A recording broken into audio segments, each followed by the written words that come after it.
Olá pessoal, prazer estar aqui de novo com vocês. Espero que todos vocês e família e os amigos seus estejam todos bem. Infelizmente essa é a última aula dessa disciplina e eu digo infelizmente porque eu desejaria que tivesse sido de outra forma essa disciplina, né? Que a gente pudesse ter participado mais ativamente com vocês em sala de aula. Fizemos o que pudemos aqui nesse curso, né? Tentando trazer para vocês os conteúdos. Obviamente a gente sabe com alguma deficiência, mas espero que vocês tenham aproveitado.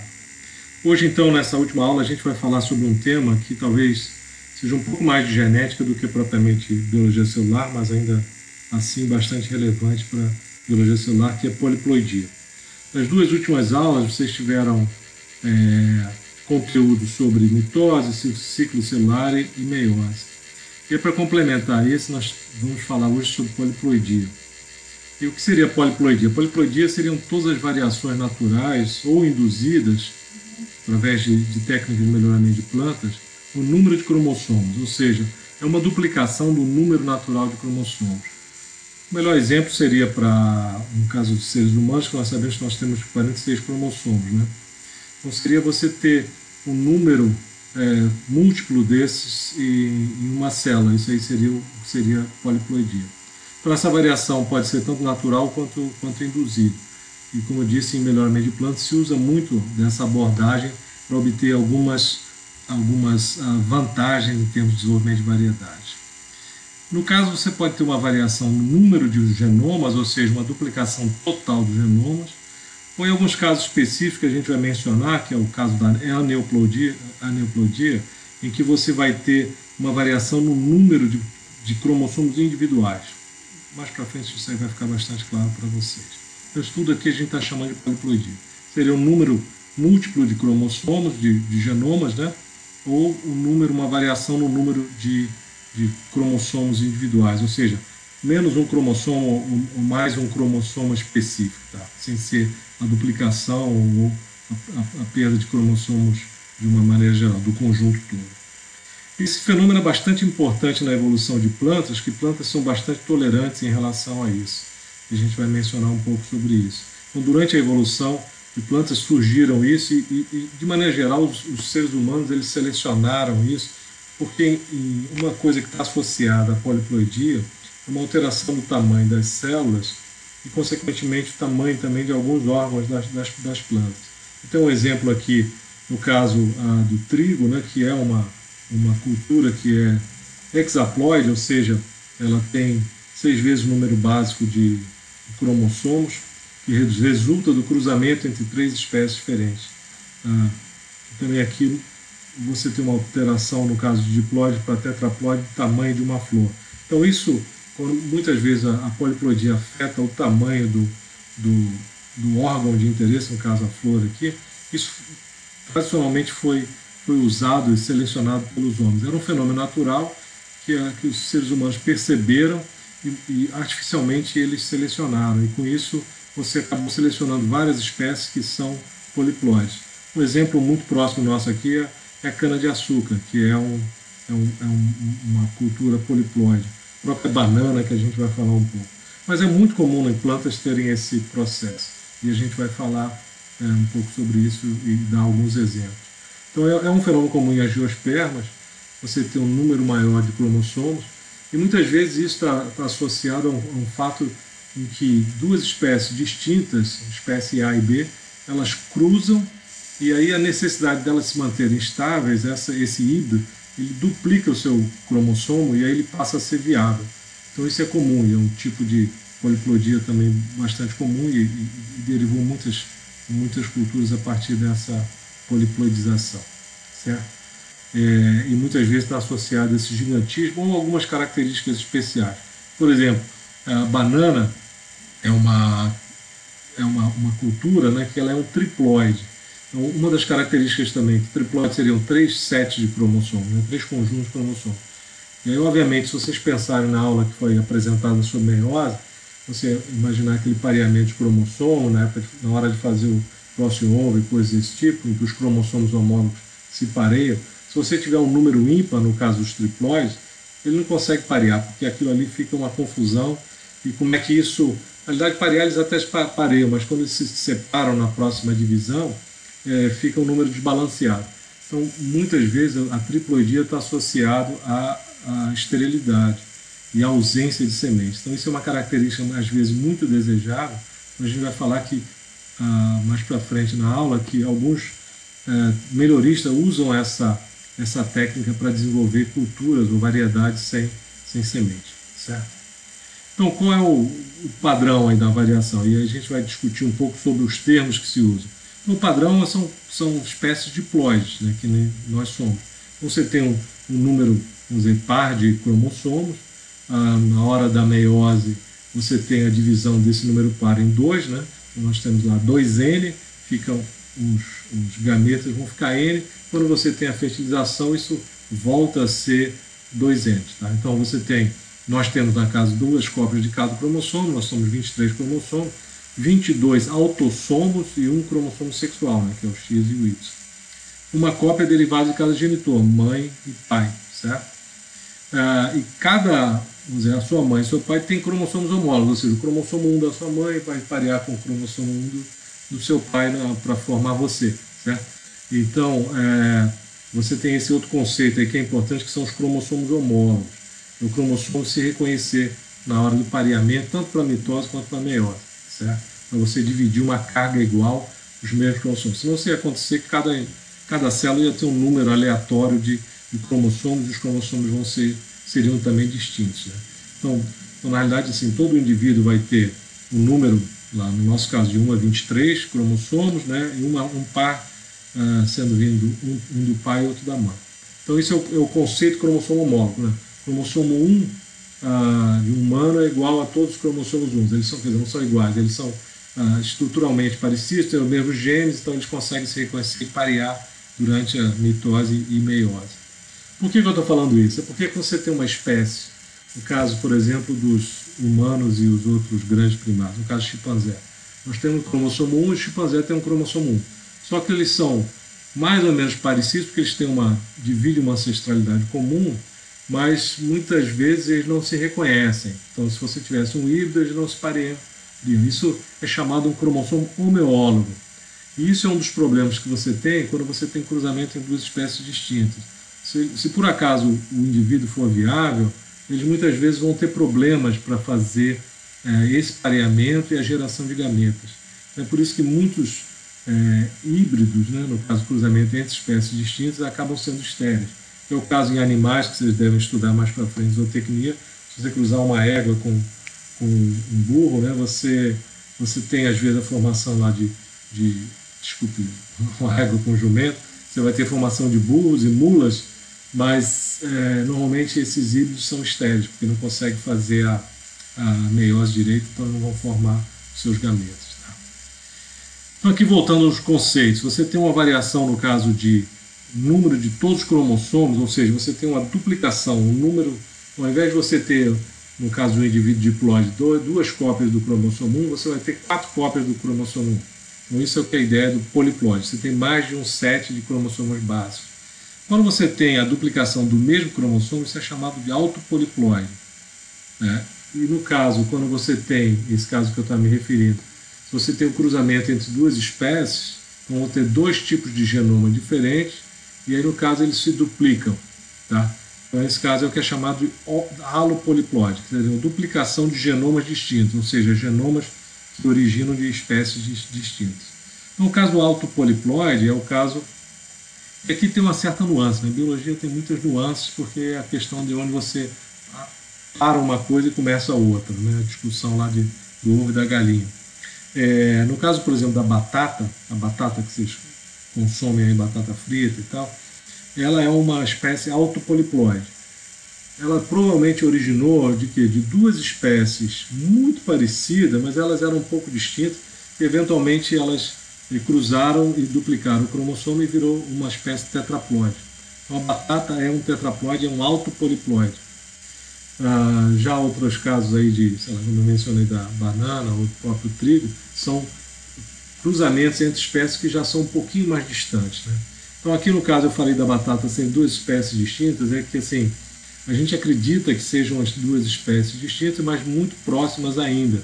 Então, por isso você tem um pareamento correto, você tem produção de semente de batata. Né? E aí o melhoramento da batata usa um artifício um pouco diferente, porque é muito difícil você fazer melhoramento de espécie poliploide. Por quê? Você imaginar a segregação desses genes, né? Se você tem aqueles A grande, A pequeno, você tem um cruzamento de dois genitores, você tem aquela segregação de Mendel, lá que você viu A grande, A grande, A grande, A pequena, A pequena, A pequena, que você tem 1:2:1. E no caso de poliploide, você, em vez de você ter dois A grande, A grande, você vai ter A grande, A grande, A grande, A grande, depois vai ter A grande, A grande, A grande, A pequeno, A grande, A grande, A pequena, A pequena, e assim por diante. Então a segregação é muito complexa. Então o melhoramento em si de poliploides é bastante difícil. Né? E semente, desculpa, batata produz semente, mas a gente propaga ela vegetativamente. Tá? Uma grande parte dessas espécies que são consideradas as poliploides assim, tradicionais, né, que têm a dificuldade de melhoramento, muitas delas são propagadas vegetativamente. É o caso da cana-de-açúcar, o caso da banana e o caso da batata. Tá? Então, voltando, então o padrão é você ter diploide, você tem então um set de cromossomos, um conjunto de cromossomos que veio do pai, outro veio da mãe. E você tem os cromossomos homólogos, ou seja, você tem cromossomo 1, cromossomo 2, que vem do genitor e do outro, são parecidos, são homólogos, eles conseguem se parear. Se você cruza espécies que são um pouco distantes, esses cromossomos já são chamados homeólogos. Eles têm a mesma numeração, a gente consegue reconhecer quais eles são, mas muitas vezes no pareamento para fazer, principalmente a meiose, eles não se pareiam e eles vão segregar diferentemente. Isso dá esse desbalanço que causa problema aí no caso da propagação de poliploide. E no caso aqui de poliploide, você tem então mais de uma cópia de cada cromossomo. Autopoliploide seriam cópias, duplicação do mesmo genoma, e alopoliploide seriam de duas espécies distintas. Tá? E aqui é o nome que se dá a esse tipo de coisa. Então, euploidia seria um número múltiplos de número básico de cromossomos. Tá? Então o termo é euploidia. Por que a gente está chamando isso? Porque existem uns casos que são chamados de aneuploidia. O AN significa não euploidia, né? Seria uma negativa. E o que é o caso aqui? O caso, ao invés de você ter todos 7 cromossomos, você tem às vezes a perda de um ou até 2 cromossomos, ou a adição de um ou 2 cromossomos. Tá? Então, se você tem, em algum caso, aqui eu dei um exemplo, você tem um genoma que 2N é igual a 6. Então, você tem um cromossomo lá, 1A, 2A e 3A. O cromossomo 1, cromossomo 2, cromossomo 3. Tá? Eu chamei aqui de A e B para dizer que vieram cada um de um genitor, certo? Então, aqui no caso, você pode ter situações, eu vou explicar isso daqui a pouquinho, em que você tem a perda aqui no caso do 3B. Então você tem, nesse indivíduo aqui que é considerado monossômico, ele tem 5 cromossomos. Por quê? Ele perdeu esse cromossomo 3B aqui. Tá? E nesse caso, uma espécie que tem 6 cromossomos, que seria 1A, 2A, 3A, 1B, 2B, 3B, se ele perdeu totalmente o cromossomo 3A e 3B, ele é nulissômico, ele não tem uma cópia desse cromossomo 3. Era para ter, mas ele não tem. Certo? Em alguns casos isso é possível, eu vou dar um exemplo aqui, principalmente para poliploide. Obviamente, se não é um. Esse caso aqui que a gente está falando da neuploidia é comum para poliploide. Por quê? Se você tiver, no caso do nulissômico, você perder totalmente um conjunto de um cromossomo, é muito difícil o organismo sobreviver sem totalmente a ausência total de um cromossomo. Por quê? Lá tem informações fundamentais para a sobrevivência, o metabolismo daquele indivíduo. Então, dificilmente ele sobreviveria na ausência de um cromossomo inteiro. Mas no caso de alguns poliploides, como ele tem várias cópias do genoma, então se ele perder 1 ou 2 cromossomos, ele ainda consegue sobreviver, e eu vou dar um exemplo daqui a pouquinho. E existe o caso também do trissômico. O que significa isso? Você tem uma cópia extra de um cromossomo. Nesse caso aqui está 1A, 2A, 3A, ou seja, tem 2 cópias desse cromossomo 1A. Então acontece isso, e isso é chamado aneuploidia. Isso aí é bastante comum em algumas espécies, como falei, poliploide. No caso da cana-de-açúcar, é bastante curioso, que cana-de-açúcar é considerada uma espécie octaploide. Ela tem mais de 8, às vezes de 8 até 10 vezes cópias dos cromossomos, do conjunto de cromossomo básico lá, no cana-de-açúcar. E aí, nesse caso, em algumas variedades de cana, então assim, se sabe se você contar o número de cromossomos, que é bastante difícil, porque elas têm 90, 100, 120 cromossomos em cana-de-açúcar, e às vezes tem algumas variedades que variam no número de cromossomos. Mas ela não faz falta porque ela tem tanto cromossomo que perder um cromossomo para ela não afeta em nada a viabilidade dela. E aí também o que isso acontece? Quando você faz uma meiose desse indivíduo aneuploide, faltando um cromossomo, ou na realidade altamente poliploide, como é o caso da cana-de-açúcar, é tão difícil para a célula separar aquilo ali certinho que eventualmente um fica para trás e acaba... É a mesma coisa que mãe que tem muito filho, né? Acaba perdendo um pelo caminho, que são tantos, eventualmente você não consegue acompanhar aquilo ali. E aí, por que a cana-de-açúcar sobrevive? Bom, ela não precisa produzir semente, a cana-de-açúcar se propaga vegetativamente. Então isso é uma vantagem da propagação vegetativa, que ela se mantém, e é por isso que ela é poliploide, altamente poliploide, ela não é muito competitiva para produzir semente. Produz, se faz cruzamento em cana-de-açúcar, em condições específicas, mas só em programas de melhoramento. Ela não é propagada por semente. Mas normalmente é muito ineficiente e causa, às vezes, bastante problema. Né? Então é por isso que ela tolera essa aneuploidia. Certo? Então, a aneuploidia é uma coisa que acontece na natureza, nunca é perfeito em biologia, totalmente essa meiose. Grande parte, eu vou mostrar um exemplo, grande parte se perde pelo caminho. Certo? No caso da cana-de-açúcar, ela mantém essa aneuploidia porque ela é propagada vegetativamente. Certo? Legal. Então aqui mais alguns conceitos. Então a gente representa, né, vocês já devem ter visto essa representação, 2N, que é o número somático cromossomo, ou seja, nós somos 2N igual a 46. O número N nosso é 23, são 22 cromossomos, que são chamados autossomos, que não são sexuais, e mais um sexual, que seja N mais X ou N mais Y.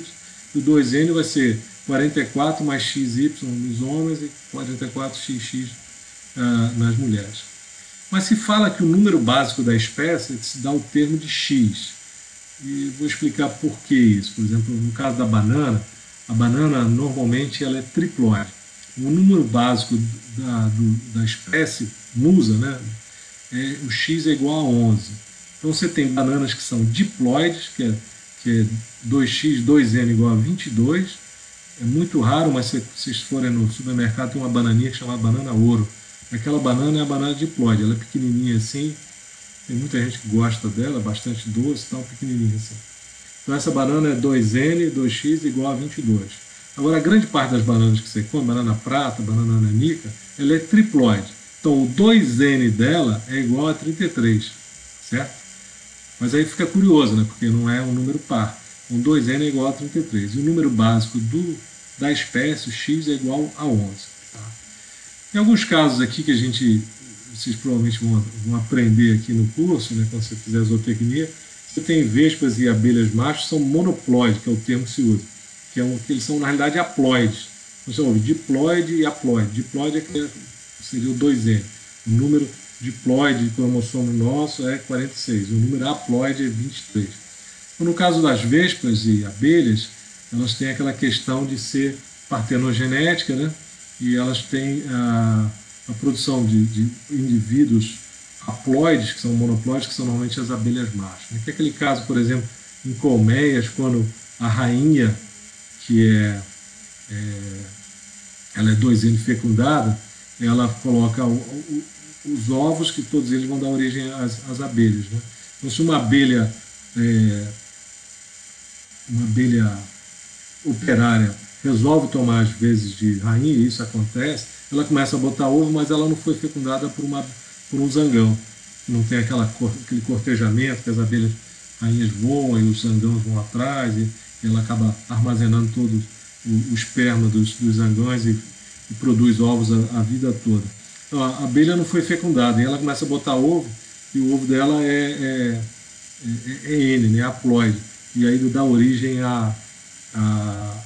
apenas a zangão. E aí, no caso, isso leva à extinção, porque ela não produz mais abelhas operárias. O zangão, como todo macho, só fica no sofá tomando cerveja, não trabalha.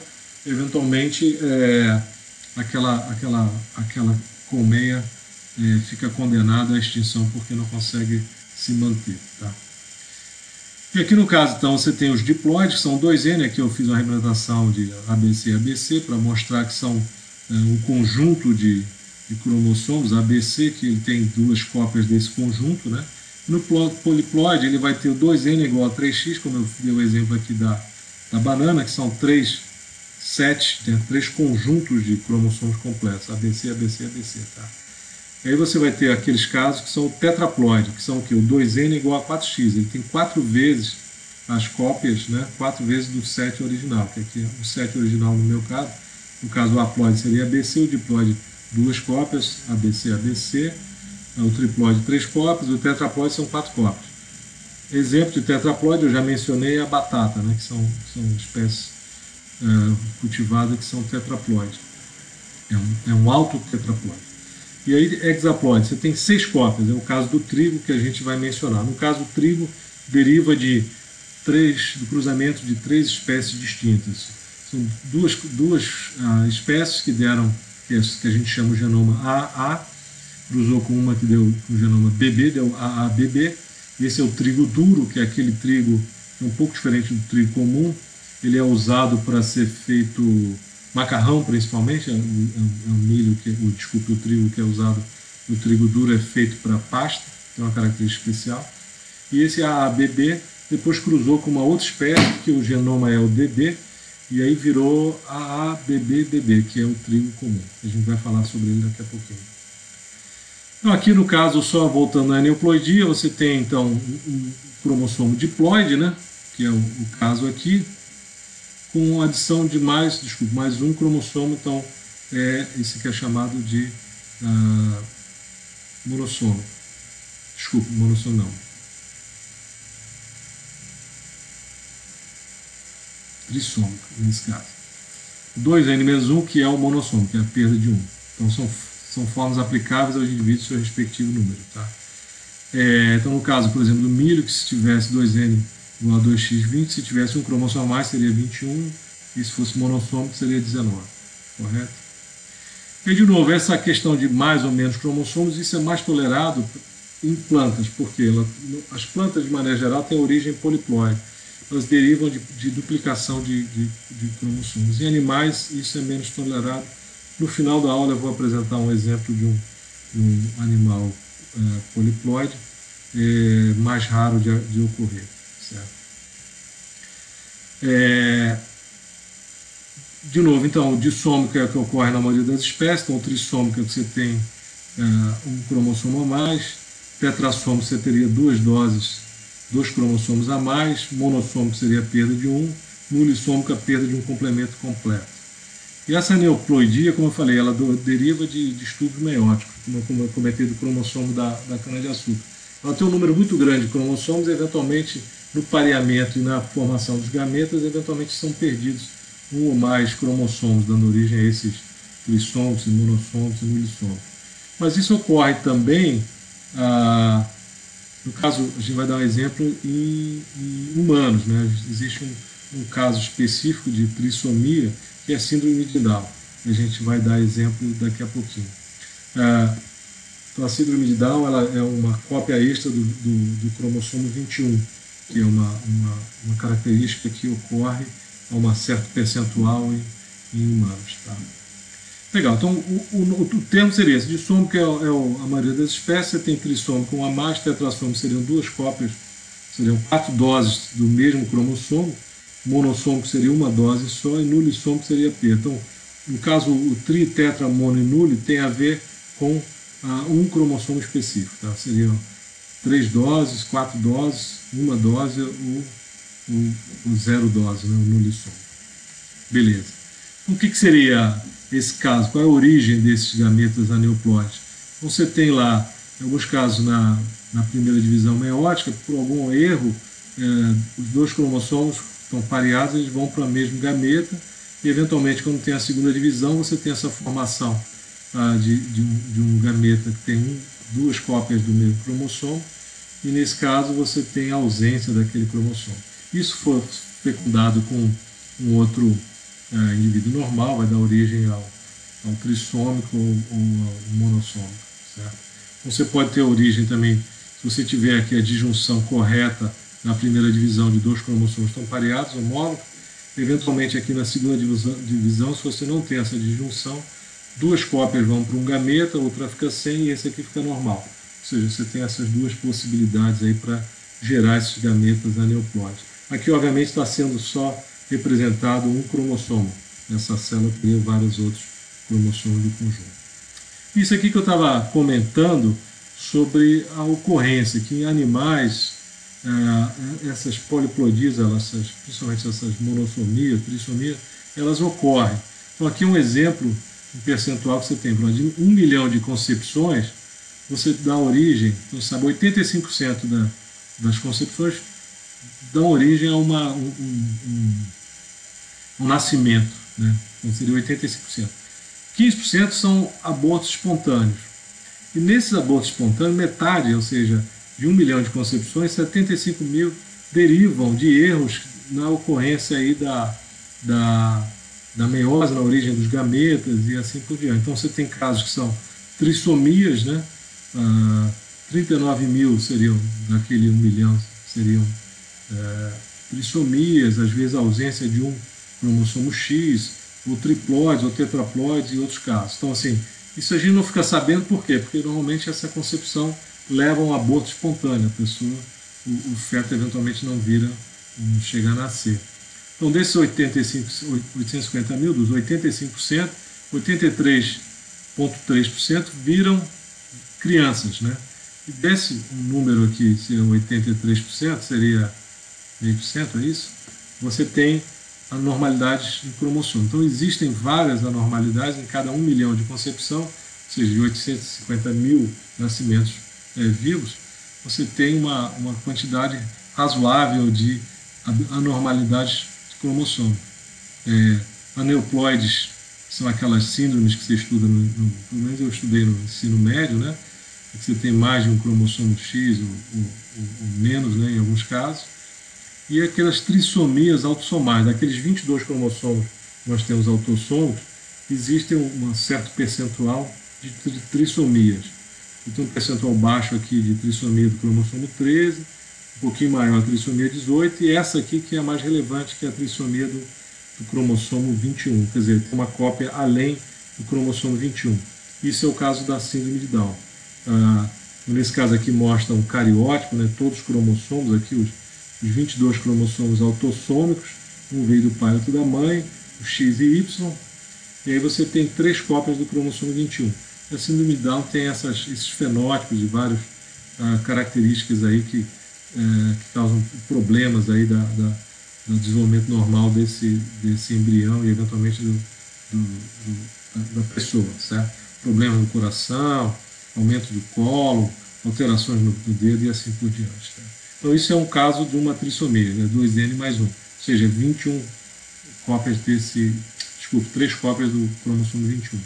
Existe um outro caso também de uma trissomia que é uma translocação. Essa no caso da trissomia do cromossomo 21, isso aí é um evento aleatório, quer dizer, não aleatório, mas ele ocorre em determinadas situações. Existe uma outra trissomia que ela é genética, que é uma translocação. Não sei se vocês chegaram a ver translocação nesse curso, mas na realidade é um pedaço do cromossomo se liga a um outro cromossomo, a translocação de um pedaço do cromossomo com o outro, e um deles é do cromossomo 21. Isso aí é normalmente famílias que têm uma tendência a ter mais síndrome de Down, porque eles trazem geneticamente essa translocação do pedaço do cromossomo 21. Vou pegar um outro exemplo, essa síndrome de Turner, que no caso é uma monossomia, uma ausência, só tem uma cópia nessa mulher, uma ausência de uma cópia do cromossomo X. Só tem uma cópia em vez de ter duas. Então, você tem algumas características também que ocorrem nessas pessoas. E tem a dissomia, ou seja, seria dissomia do X, na realidade um homem teria que só seria um cromossomo X, só no caso ele tem 2 cromossomos X. Então essa síndrome de Klinefelter. Tá? Esse é um outro caso que ocorre. De novo, isso ocorre, mas um percentual muito pequeno. Tá? Mas ocorre naturalmente. Tá? E aqui no caso é um feito que é comum, eu mencionei sobre o trigo, né? E o trigo são 7 cromossomos, no caso o número básico deles é 7, né? Tem cromossomo 1, 2, 3, 4, 5, 6, 7. Então, como ele é hexaploide, então são 42 cromossomos. E aí tem um pesquisador, acho que chama Sears, ele fez um trabalho extremamente importante aí, em termos de genética. Ele aqui são mostrando as espigas de linhas de trigo em que perderam duas cópias do cromossomo 1, do cromossomo 2, 3, 4, 5, 6, 7. Então aqui é a espiga normal do trigo, né?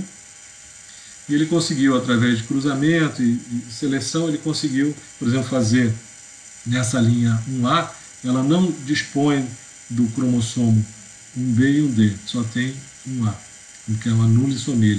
Ele retirou os dois cromossomos homeólogos, né, o cromossomo 1 da espécie B e da espécie D, então ele só ficou com uma cópia do cromossomo 1A. Esse aqui só ficou com uma cópia do cromossomo 1B, sem o D e o A, e esse aqui ficou só com o D sem o A e o B, certo?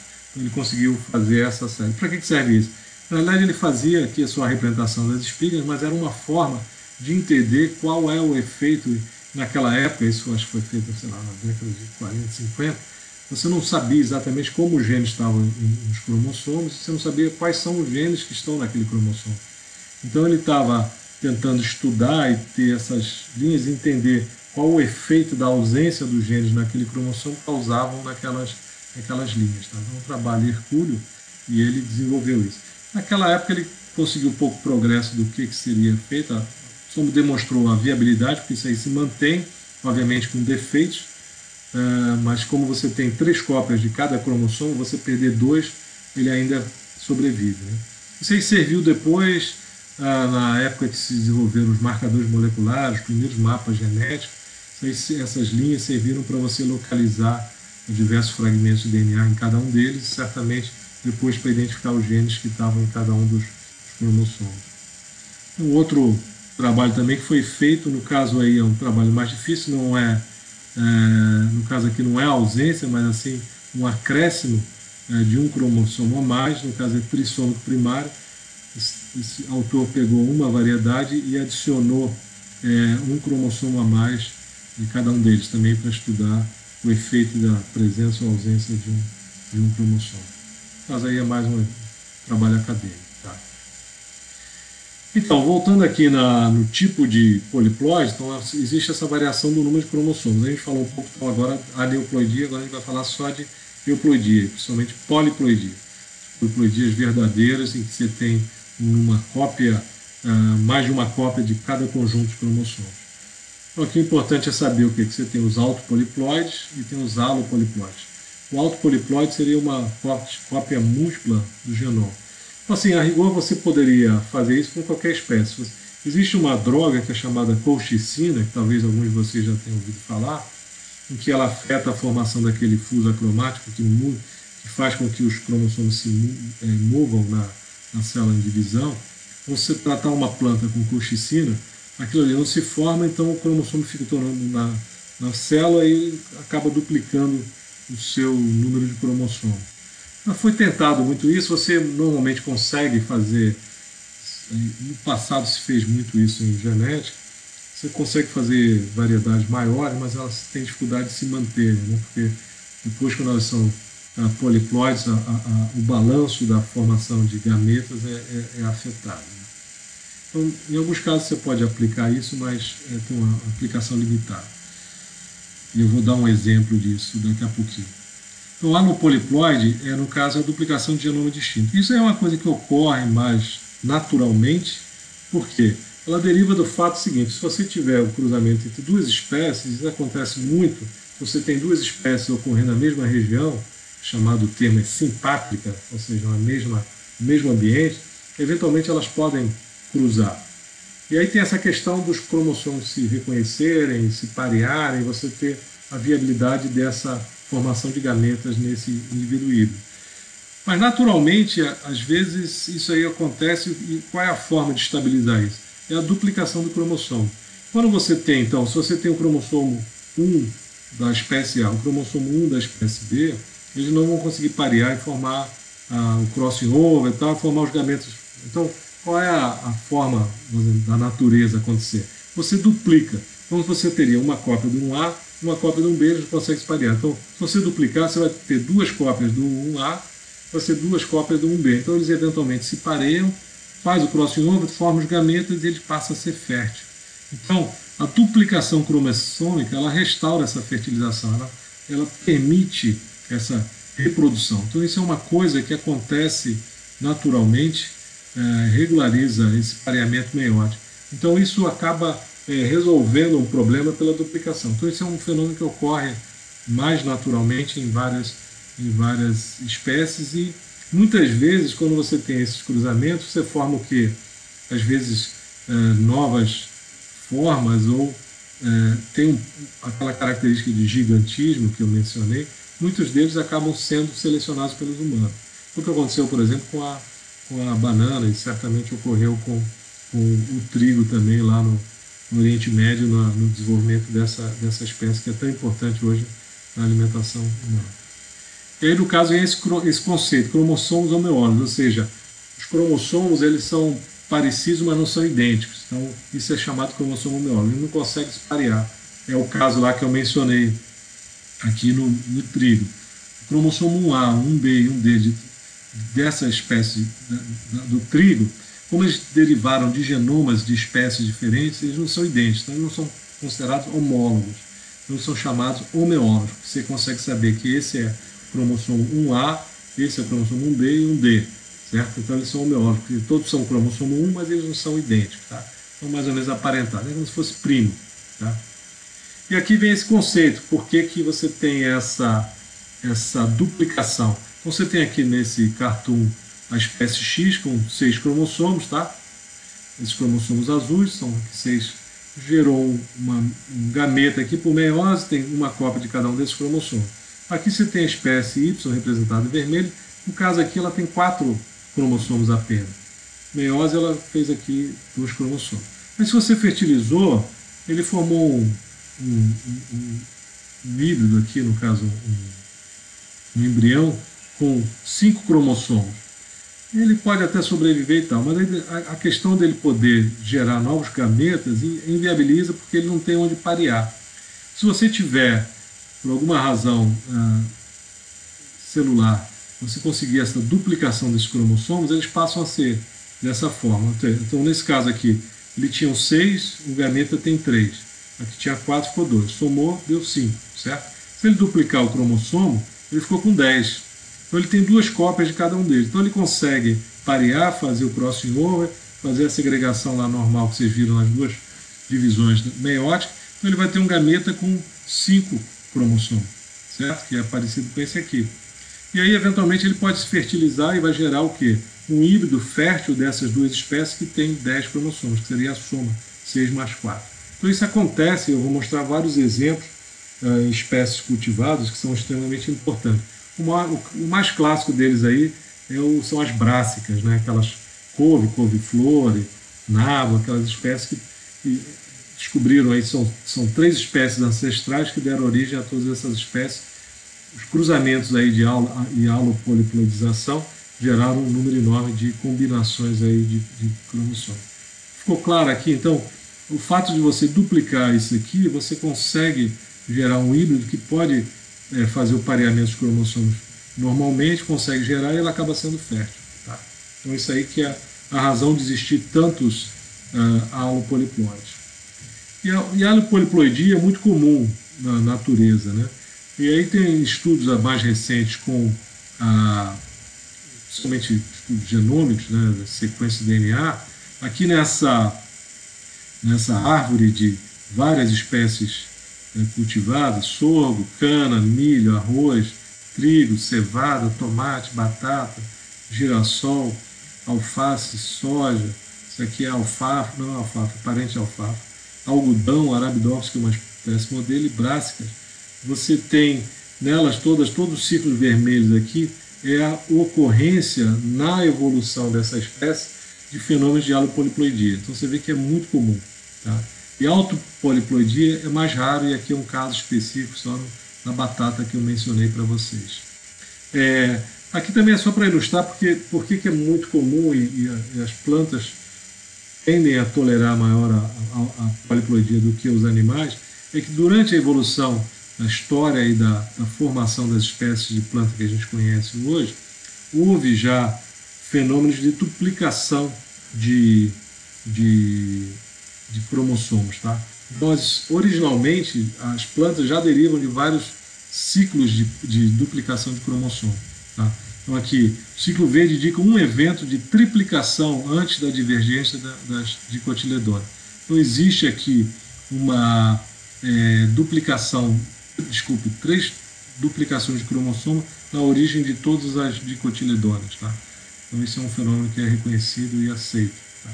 E houve também outros fenômenos anteriores. Então, as plantas derivam já de duplicações de cromossomos historicamente. Então, por isso elas toleram que elas já têm um número excessivo de cromossomos. Isso aí até justifica o tamanho dos genomas, não sei se a gente mencionou isso durante as nossas aulas, mas o genoma das plantas, o número de genes é muito grande. O tamanho do genoma humano é parecido com esses 3 gigabases, que é igual ao do milho. E o milho parece bem menos complexo do que o humano. Isso deriva dessas duplicações repetidas durante a história. Tá? Então, de novo, aqui o ponto é, a aloploidia é muito comum na história da evolução das plantas cultivadas, tá? E a autopoliploidia é muito menos comum, certo?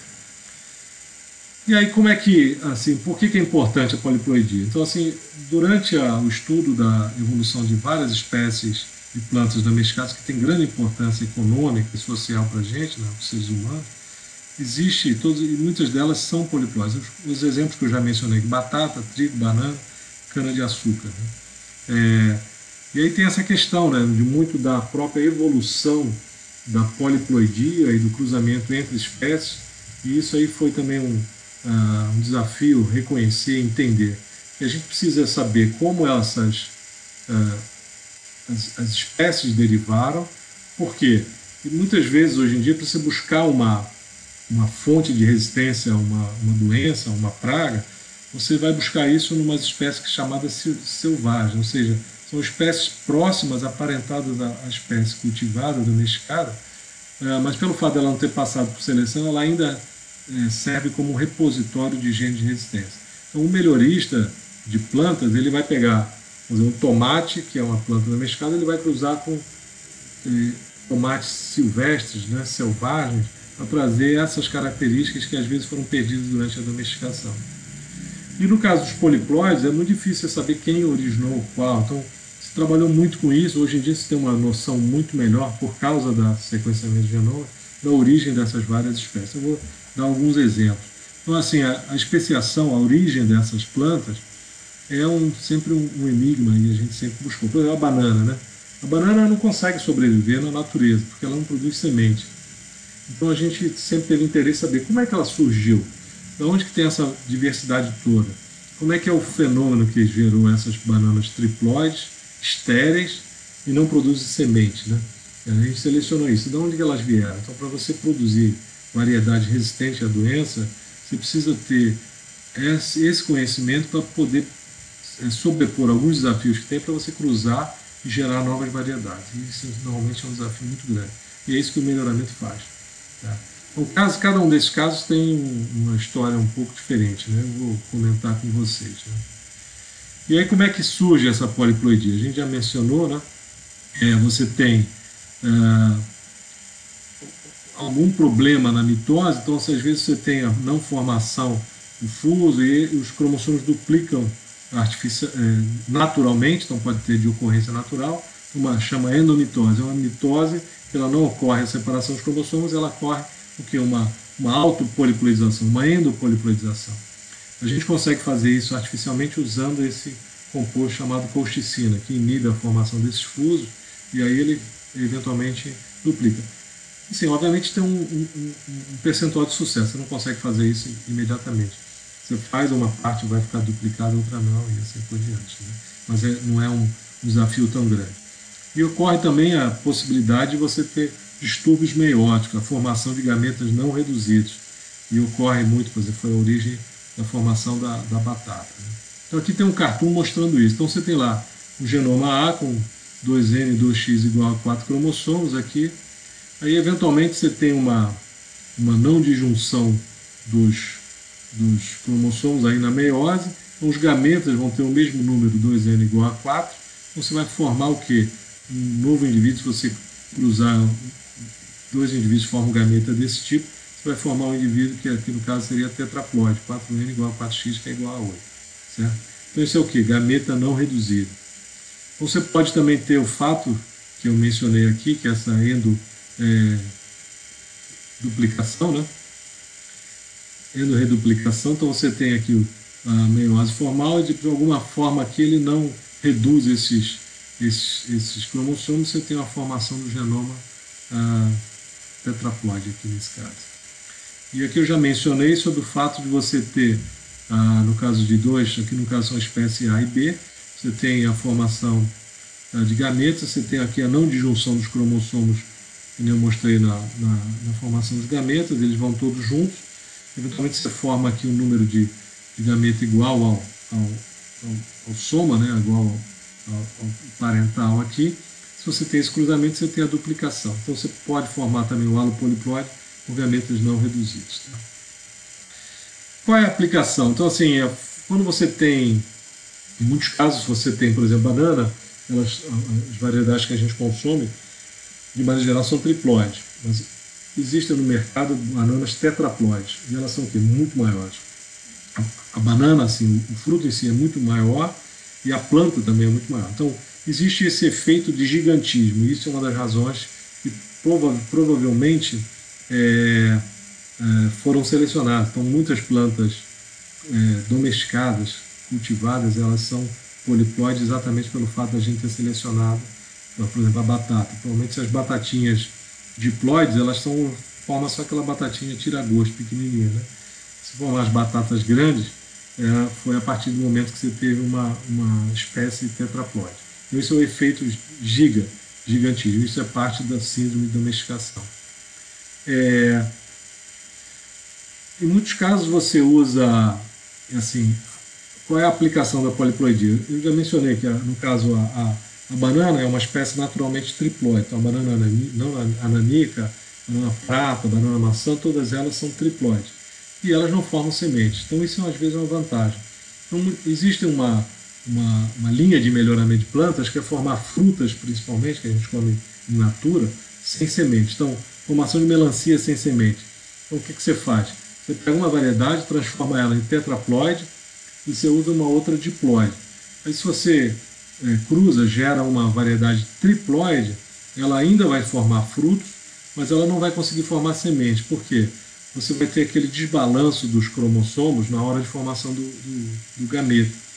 Então, os gametas não vão se formar direito, então eles ainda vão ter a indução para a formação do fruto, a fertilização para a formação do fruto, mas o fruto não vai ter semente. Então, isso é uma estratégia que foi usada por muito tempo em melhoramento de planta. Melão sem semente, melancia sem semente, uva sem semente, então muitas delas derivam dessa modificação da ploidia de um dos genes para formar um híbrido triploide que eventualmente não vai formar semente. Tá? E no caso, o fato dela ter uma quantidade maior de alelos em cada gene, então a tendência dos poliploides também é de manter maior frequência de heterozigotos. Isso aí muitas vezes é um problema para o melhoramento de plantas. Tá? Mas muitos deles são mantidos vegetativamente, por propagação assexuada, que é o que a gente vê, por exemplo, na cana-de-açúcar e na própria banana. Então aqui de novo, a poliploidia, você tem um aumento do tamanho das células, aumento do tamanho dos órgãos, folhas, flores, frutos, sementes, então a tendência da gente selecionar. O problema é que os poliploides têm uma baixa fertilidade, e isso aí é consequência desse comportamento meiótico, problema de pareamento dos cromossomos, e aí com isso você acaba não formando semente. Certo?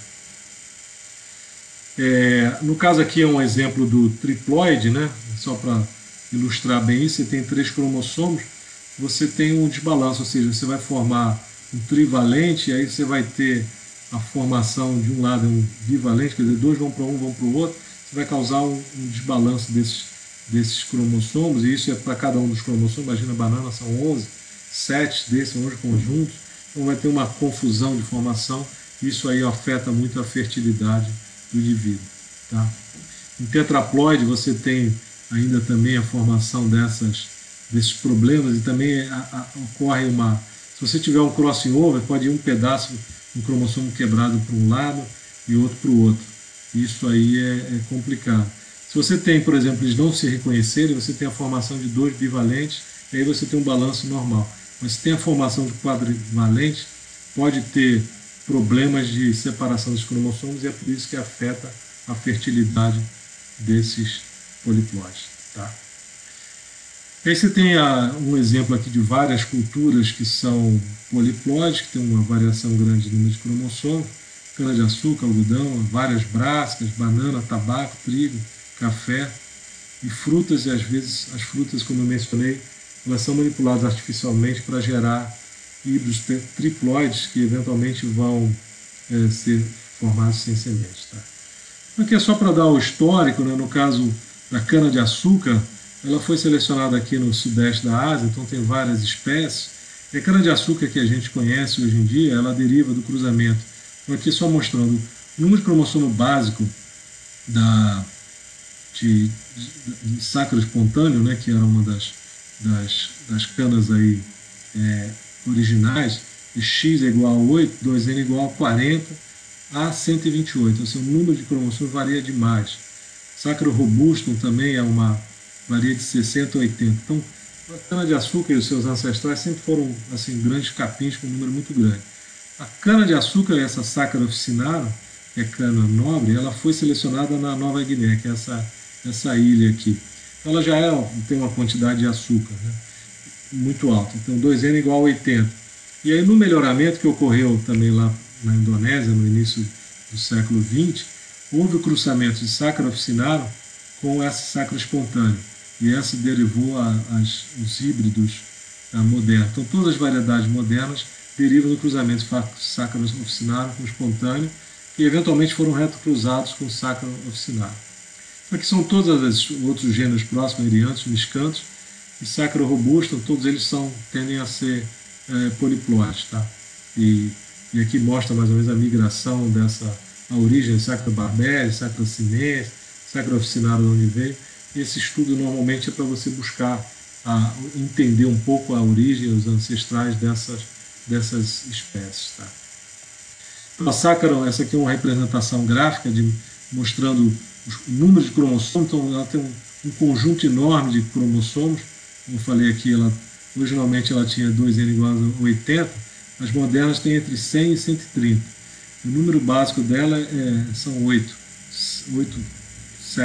cromossomos. Ela tem um número de cópias enorme. Como ela deriva de cruzamentos entre Sacra officinara e espontâneo, você ainda encontra cromossomos espontâneos e encontra também cromossomos híbridos. Então, a genética da cana-de-açúcar é extremamente complexa e é difícil você fazer algum estudo genético em cana-de-açúcar. Inclusive o genoma é bastante difícil de sequenciar para você separar, você tem um número de cópias repetidas muito grande aqui. Tá? A banana é uma espécie que eu trabalhei bastante e é bastante interessante. Ela deriva do cruzamento. Então, assim, a banana nanica, ela tem 3 cópias do genoma, um triploide derivado do genoma Musa acuminata, que é o genoma A. A banana, a nanica é 3A, Cavendish. A banana prata, a banana maçã, elas são AAB. Tem 2 genomas Musa acuminata e um genoma de Musa balbisiana. Se você olhar essas bananas ancestrais, elas têm semente, elas têm pouca polpa. Aqui a comparação de uma banana comercial, no caso, sei lá, prata talvez, comparado com uma banana ancestral repleta de sementes. Tá? Então isso foi selecionado também no passado, também naquela região do Sudeste Asiático. Aqui são várias subespécies de banana Musa acuminata. Tem Musa acuminata malaquense, microcarpa, zebrina, banks, erras. E aqui, entre elas, houve cruzamentos, que deram origem a essa banana triploide AA. Aqui mostra mais ou menos de um artigo onde elas derivaram, a Cavendish, que é a nanica, e depois aonde derivou as outras, aqui a banana a banana prata, e também a migração que ocorreu para a África. Então aqui a origem dessas, entre vários cruzamentos dessas espécies, e eventualmente a duplicação dos cromossomos, que essas aqui são todas diploides, mas deram origem a todas essas triploides aqui. Eventualmente selecionadas pelos humanos, deram origem às bananas modernas. Tá? Aqui é um exemplo da aplicação. Se você gerar um híbrido que é triploide, ou seja, você cruza você pega uma melancia diploide, duplica o cromossomo, ela vai virar tetraploide, autofecunda, então você tem uma variedade tetraploide, você cruza com uma diploide, vai dar origem a um híbrido que é triploide. E ele é triploide e eventualmente ele não vai produzir sementes. Então, isso é uma estratégia usada para fazer um autotriploide artificial para reduzir ou eliminar completamente a produção de sementes. Tá? Isso é usado também em uva, então aqui uma variedade diploide, uma tetraploide que fica maior, a característica de gigantismo. Você conseguindo fazer isso, você eventualmente cruza, faz uma variedade triploide e ela seria totalmente sem semente. Aqui é outro caso curioso, que é no caso da coffea arábica, que ela é considerada um auto-octaploide. Ela deriva, na realidade, do cruzamento entre duas espécies, mas essas espécies eram muito próximas, com um genoma muito parecido. E, eventualmente, ela foi duplicada e virou uma cultura auto-octaploide, que é capaz até de autofecundar, também de grande importância. Né? De novo, essa identificação que ela deriva do cruzamento dessas espécies é bastante recente e deriva dos estudos com sequências de DNA, de genoma. Né?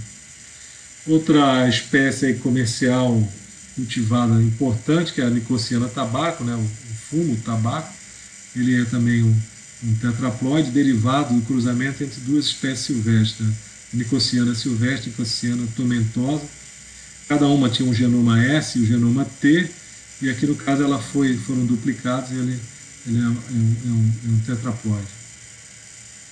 O algodão também é uma espécie tetraploide, também tem genomas A e D, aqui mostra a origem, né, do genoma D, era uma espécie das Américas, que cruzou e tal, eventualmente deu origem ao algodão, que é também uma espécie tetraploide. E aqui é o que eu mencionei várias vezes durante a aula, que é a origem do trigo. Né? O trigo, como eu falei, ele é um hexaploide, ele tem 3 genomas, A, B e D. Isso aí foi esclarecido que você tinha um trigo que era cultivado aí pelos nossos ancestrais aí na invenção da agricultura, há 10 mil anos atrás.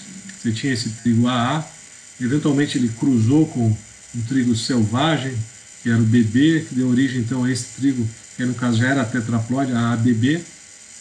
Esse trigo é o chamado trigo duro, que é cultivado para a produção de massa, né, pasta, macarrão. Depois, em algum momento, há 10 mil anos atrás, cruzaram com esse trigo aqui, a ABB, cruzou com outro diploide, que tem o genoma DD, e deu origem então ao trigo cultivado, que é o AABBDD, hexaploide. Um outro exemplo clássico são essas brássicas. Então, aqui tem várias, a Brassica nigre, que tem 2N, né? O número de diploide dela é 16, genoma BB. Brassica campestre, que é a selga nabo, que é genoma A, 2N igual a 20. E aí você tinha o genoma CC, que é Brassica oleracea, couve-flor, couve de Bruxelas, 2N igual a 18. E aí, no caso, você tem então um haploide desse aqui, no gameta da Brassica oleracea, N igual a 9. E do Brassica nigra, N igual a 8. Aí cruzou 9 com 8, deu 17, duplicou, deu origem ao genoma BBCC, tetraploide, que é a Brassica carinata, que deu origem à mostarda. Tá? Mesma coisa aqui, você tinha genoma A, N igual, o diploide 20, o haploide 10, os gametas 10, e cruzou aqui com esses gametas, que é N igual a 9 da Brassica oleracea, e a origem é o que? O Brassica napos. 10 mais 8, 10 mais 8 você tem a formação de um diploide, 10 mais 8 dá 19, você duplica, dá uma espécie 2N igual a 38, que é esse nabo sueco, cousa, canola, e assim por diante. E a mesma coisa aqui, né? 9 mais 8 dá 17, vezes 2, desculpa, era aqui embaixo, né? 8 mais 10 dá 18, vezes 2 dá 36. Então, isso ocorre esses que é chamado anfidiploides, seriam alopoliploides entre essas espécies todas, e gerou essa gama enorme de espécies, e todas elas foram selecionadas pelos homens, todas elas têm aplicação comercial. Algumas são bastante populares, como couro, couve-flor. Essa cousa, canola, ela é bastante cultivada na produção de óleo e assim por diante. Umas são menos populares na nossa cultura, mas em outros países se come bastante, né? Existe também a tentativa de produção artificial, né? Então tem uma espécie que é chamada triticale, que foi do cruzamento do trigo, em que foram do trigo com centeio, né? Então elas foram, houve duplicação cromossômica aqui, né? Você tem 21 com, no caso, 7, 28, aí você duplicou e gerou plantas maduras, e eventualmente você tem a geração dessa espécie totalmente sintética, foi gerada em laboratório, né?